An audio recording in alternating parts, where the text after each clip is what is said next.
Man, we are heading backstage to get on the big stage right now. I've got all the firepower up ahead of me, so it's about to be go time. Let's go.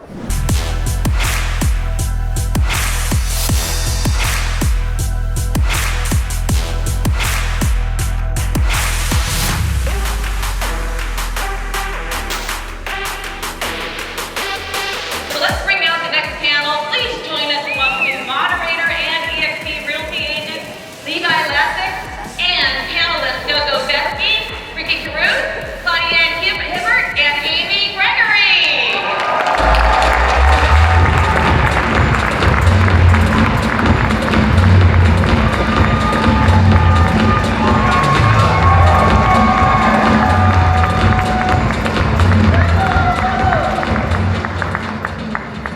All right. Well, I've done a lot of these speaking events lately, and I don't know if I'm nervous or it's just freezing cold in here. Also, does everybody feel like a bunch of cats with the badges around them, you know, like bells ringing all the time? You do that? Okay, all right, let me get some questions out. Really amazing opportunity to spend some time with these entrepreneurs here and social media rock stars. So let's just get started. And let me ask you, Claudia, what strategy have you seen grow your main platform the most? So my main platform is Instagram, and for me, being very authentic, documenting the process, documenting my journey. And so for me, the documentation and being authentic and not really missing anything of my journey has been a strategy that has worked for me. Awesome. Go-Go, how are you today? I am wonderful. Great to see you. Hi guys. All right, so what's the main strategy that you've seen grown your social media platform? When I lost my front tooth. Honestly, it comes back to the honesty. No joke, I got the most followers and the most authentic comments and DMs when I showed you guys I didn't have a front tooth for 8 months. So if you can show them the truth and truly that you're vulnerable, that you're not, we are all just the next human, right? And when you allow them to get to know you, they'll find something in common with you, they will follow you for life.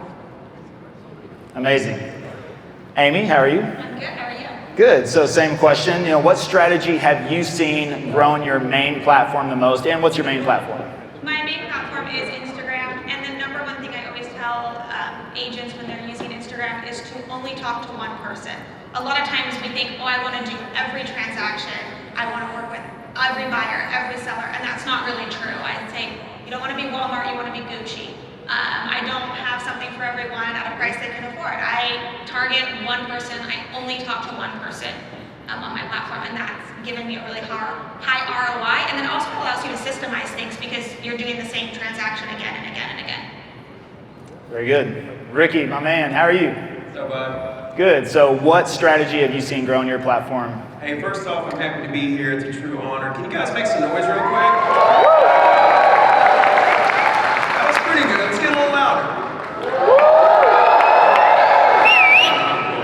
It's good to be here. I've been in real estate since 2002. I've been on social since 2017. What's my main platform? I don't know. But let's talk about Instagram for a second and really just social media in general. I think that if you're going to win on social media, you're going to be consistent. And if you're consistent long enough, you're going to reinvent yourself over and over and over again. Who I was in 2017 is not who I am now on social. So you're going to get better as you go. But to give you guys some tactical, here lately I reinvented myself. And what I realized is that a lot of people out there, number one, you got to be real, like Go-Go says, but what I'm realizing is a lot of people on social are telling you what to do, but they're not telling you how to do it. You know, you guys should buy a house. Okay, you guys should be saying, you should buy a house and here's how you buy a house. You should invest in real estate, here's how. Right, if you want to reach more agents, you should get more listings, okay? How? So I think the next stage of social media and the internet is more on not just what to do, but how to do it. If you think in terms like that when you're creating content, I've at least found a lot more engagement when I'm telling people how to do the things that I'm telling them that they should do. Very good. Well, I was going to say something very similar, which is no matter how many times I read the story about the tortoise and the hare, the tortoise always wins, and that's slow and steady wins the race. So consistency is very key, and I believe that's really what I've seen. I mean, you can, my specialty is YouTube, and there's a lot of data and analytics in the back end, and a lot of people can get caught up in that. But the reality is that it really comes down to consistency. I mean, we've experimented with a lot of different things back and forth, and you can do that, but at the same time, it's really just the consistency and making a plan and put that in place, and really studying and learning the platform. I love to say you can hyper-learn any subject in 60 days. So if you pick that one platform, learn everything you can about that, go all in, and become a student of that platform, and I think you'll do very well. I agree. All right, so let's go on to the second question here. What is your plan for the rest of the year in this uncertain market? It seems like every other day interest rates are changing, and there's just a lot of information out there, some true, some not, and so people are looking to social media for answers. So what would you implement in your business for the rest of the year? Is there anything you're going to do differently this year on your social media?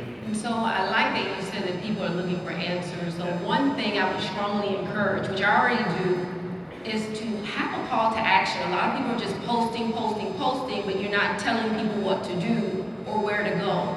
And so I'm always click the link in my bio, DM me this, below drop some flyers. And so for social media, since that's what we're talking about, if I was posting 3 times, I'm now going to 10x it and go 6 times. I'm gonna go live more. I'm gonna get out of my comfort zone. I'm gonna 10x my live. I'm going to tell people more what to do. You just mentioned it, Ricky. So, giving that call to action, and you should really write that down. And I see a lot of people just posting, but there is no call to action. And so making sure I'm intentional on giving people instructions on what to do. So you're ready to buy a house? Well, click the link here. We're going to show you how. And so what I'm doing, 10xing it. Just 10xing it. Going to work the smarter way, not putting in a lot more work, but working smarter, not harder. Absolutely.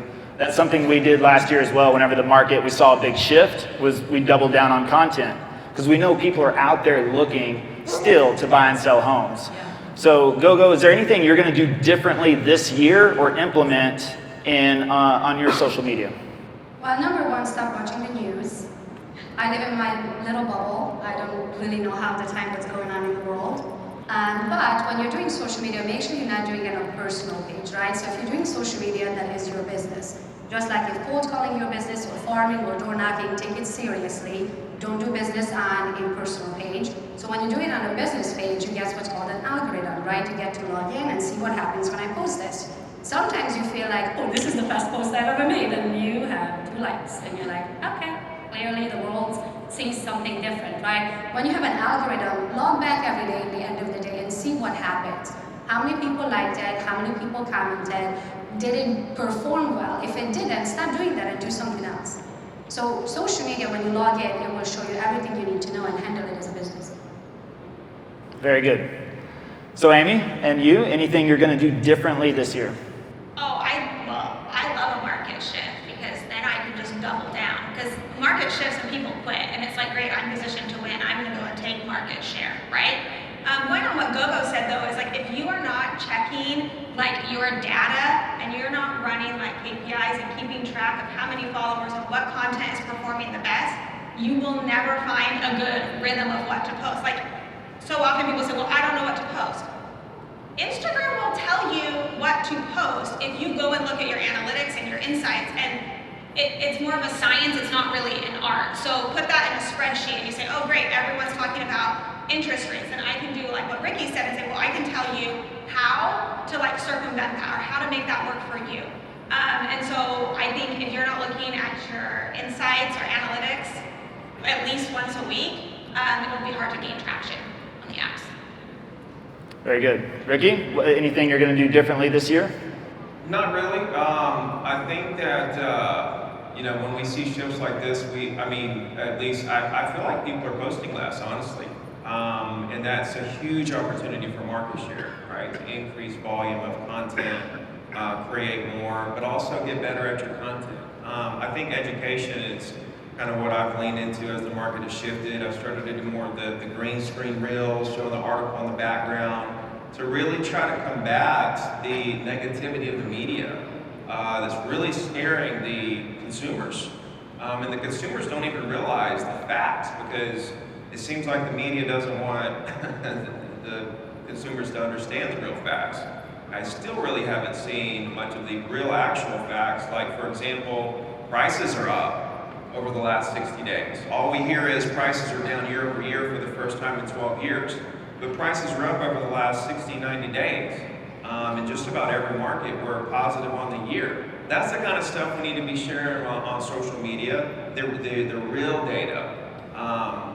And that's what I'm going to continue to do is just try to educate not only the consumers but the real estate agents to go educate their consumers so that we can continue to spread the message that we're in a great market, and if you're sitting on the sidelines, that could actually be a big mistake. Yeah. Yeah, go ahead, clap it up. That's all I had to do. All right, and if you want to grow, I think, on YouTube, so make sure you write this down. This is going to be a very important strategy if you want to succeed in 2023 on YouTube. On every single thumbnail, add fire.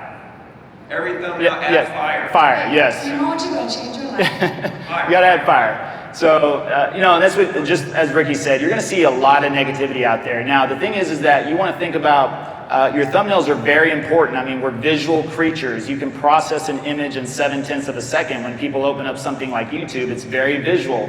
So thumbnails are going to capture people's attention. That's usually the thumbnail, and then they look at the title and go from there. So I've adopted this and learning from all these greats up here, and what really stuck out to me is, like Ricky mentioned, in the ups and downs of your career, one thing you knew is that people buy and sell homes every single day regardless. And so for us, that made me think about keeping our message and our strategy positive, and talking about the same things, still going out, still showing people the neighborhoods and the suburbs, and also talking about stories of the clients we are helping. You know, just in the last 5 days, our team put 7 deals under contract. So finding out what's the story with each one of those clients. Why did they decide to buy or sell right now? Relay those stories, because somebody can relate to that and it may make them feel a little bit more comfortable. And we're seeing right now, I believe, a lot of people are kind of over the interest rate thing, they're coming out and they're just saying, you know what, I see what's still happening, prices are going up, and the savvy ones are still making moves, and people have to move sometimes. Sometimes it's a job transfer or a life change. You know, those occurrences happen every single day. So we've just stayed positive because we want to capture the people that are intentional and they're looking in this current market. So we're coming down to our final minutes here. You want to add to that, Ricky? Raise your hand if you're not doing social media. Y'all are lying. Y'all biggest liars.